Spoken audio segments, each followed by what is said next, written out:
It is the 40th anniversary of the 1975 team, and it is great to have with us Fred Lynn and Jim Ed, both here in the booth with us. Great to see you guys. Thanks for coming up. Well, thank you for having us. What is it like, Fred, for you to be back here with this group here tonight? And the pregame ceremony seemed very special. Well, fortunately, I remember where center field was. Did you remember who the center fielder was? Yeah. Well, half the guys wanted me to run up against the wall and lay down and fall like I'm dead. But, you know, I had to check the roster to see who was on the team initially. And then when we started meeting guys, you know, a lot of guys look the same, but some don't. And it was like, yeah, Buddy Hunter, got it. Yeah, okay. It's like, but you fall back into the same things that we did 40 years ago. We're talking about plays that happened like it was yesterday. So it's just great fun. It really is. And of course, Freddie comes in. I see Dwight and you see Louie. Yaz live up. Well, I live about Yaz. Yaz live in Andover, that area. And so you see a couple of guys. Saw Rick Wise a couple of times. And guys like that Drago at golf tournaments. But when you look at other guys, you're like, man, 40 years? Are we getting older?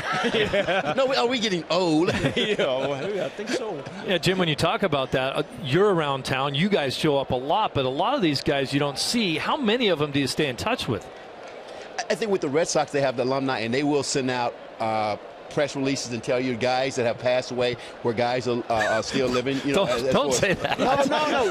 But I think it's good because a lot of times if you don't follow baseball, you don't know. You know, like we came in and someone said about Jim Burton. You know, we're going over the roster and say he passed away, and so you want to know who's still there that you play with. And it just makes the family a little bit better. Yeah, it's nice that the Red Sox have incorporated basically reunions and having some of the older guys come back once in a while. Yeah. You know, not only for us to see each other, but for the fans too. The sake of the fans get to see us, and that's all nice. But golf is like the common denominator. When you're older, there's charity events, and that's where we all kind of congregate. We all kind of come play golf because we can ride in a cart. Yeah, but they all lies about the handicap, though. Not us.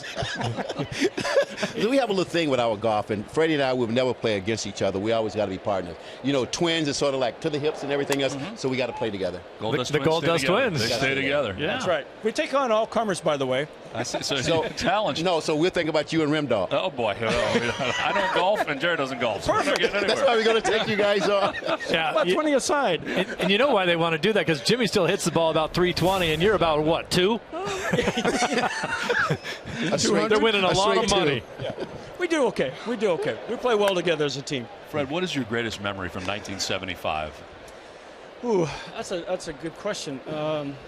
Just to put one memory on it, probably the night in Detroit. I mean, this kind of thing where I drove in 10 runs.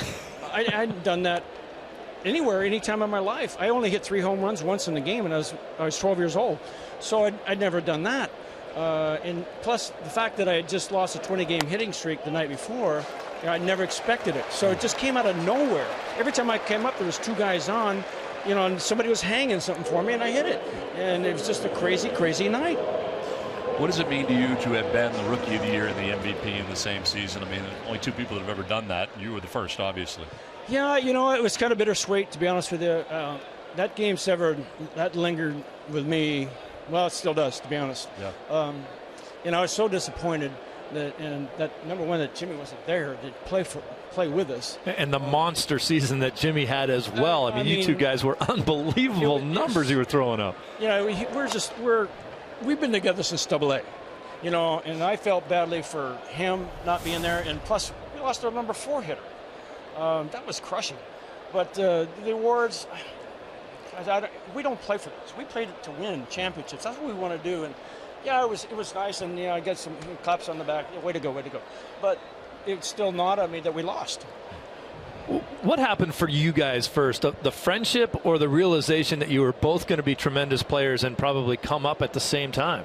Friendship more than anything else. Yeah. And I think with us being friends, and then the wives becoming friends in the minor league, we rode together, and the wives got together. So I think it's more of the friendship with the players and the wives. Yeah. And plus, it helped that we're playing next to each other, left field and center field, and one of the first things I did when I saw the size of Jimmy and he could run, I said, all right, I'm an ex-football guy too, and I know how to take a hit. We ran into each other one time in AAA in Pawtucket.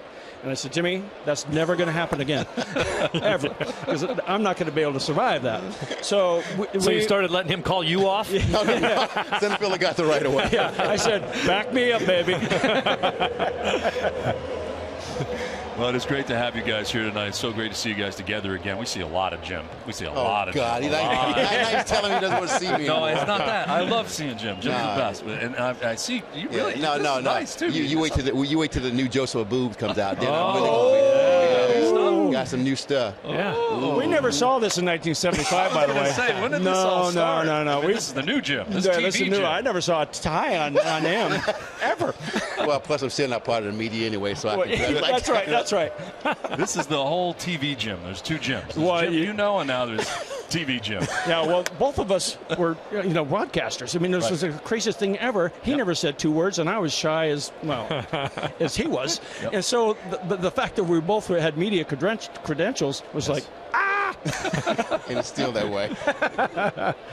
Well, I know that in the games that Jim has done with me, he talks about your center field the entire time, and he talks about the wind as well, and how well you could read the wind here at Fenway Park. Well, one of the things you have to do is, especially when we played, they didn't have all the scoreboards and all the other things that got in the way of the wind. As a center fielder, one of the jobs that I thought was mine is to make sure that everybody's in position. Okay, so I'm checking the wind on every play, and I'm moving accordingly because this wind swirls around here quite a bit. And if depending on how the pitcher's doing, it depends a lot where I move. And then if I'm moving Jimmy or Dwight. So it's a big factor knowing the weather conditions. Thank you guys so much for coming up. We appreciate it. It was just a team, just like Grim Dog move you around. Same way.